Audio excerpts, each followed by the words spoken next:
হাড়ি ভর্তি এসব খাবার দেখে মনে হতে পারে এখানে ঘটা করে চলছে বড়সড় কোনো আয়োজন।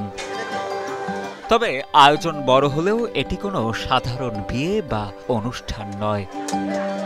মূলত এই কর্মযজ্ঞের পুরোটাই শুধুমাত্র দুস্থ, সুবিধাবঞ্চিত আর অসহায় মানুষদের জন্য। এমনকি এই ভোজের জন্য তারা আগেভাগেই পেয়েছিলেন নিমন্ত্রণপত্র।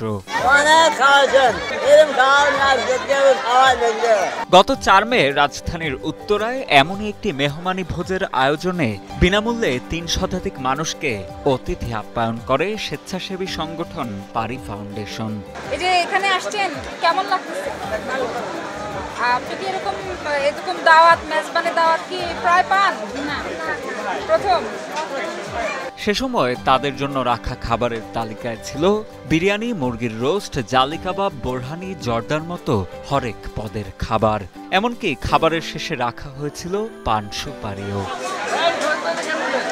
কেমন স্বাদ? ভালো লাগছে? আচ্ছা, এরকম বিয়ে বাড়ির আয়োজনে কি আগেও আসছে?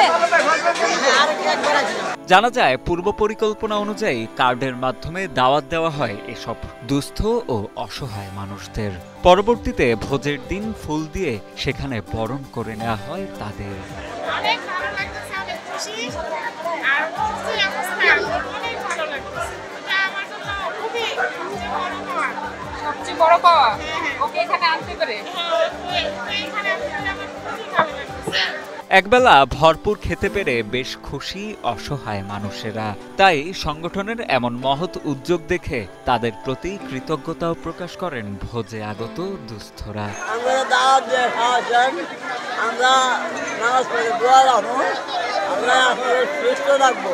মূলত সমাজে সুবিধাবঞ্চিত মানুষের কথা চিন্তা করেই এমন উদ্যোগ।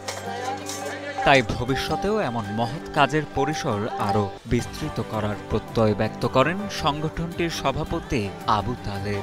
আজকের আসলে এই প্রোগ্রামটা আমাদের করার পিছনে একটা কারণ হচ্ছে এই যে মানুষ যাদেরকে দাওয়াত দিয়েছে তারা বর্তমান মানুষ, রাস্তায় ভিক্ষা করে, পথশিশু এবং বস্তির একেবারে প্রান্তিক মানুষ।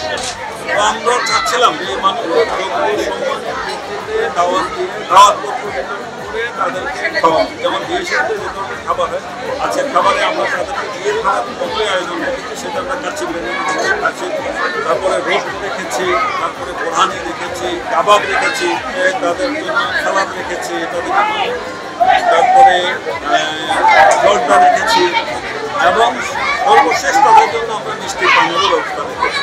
আমরা চাচ্ছি এদের জন্য ওনাদের অপমান না থাকে। আজকে এইটা একটা দিক ওনারা যেন খুব সুন্দরভাবে তাদের খাবারটা খেতে পারেন, সেই উদ্দেশ্যে আমাদের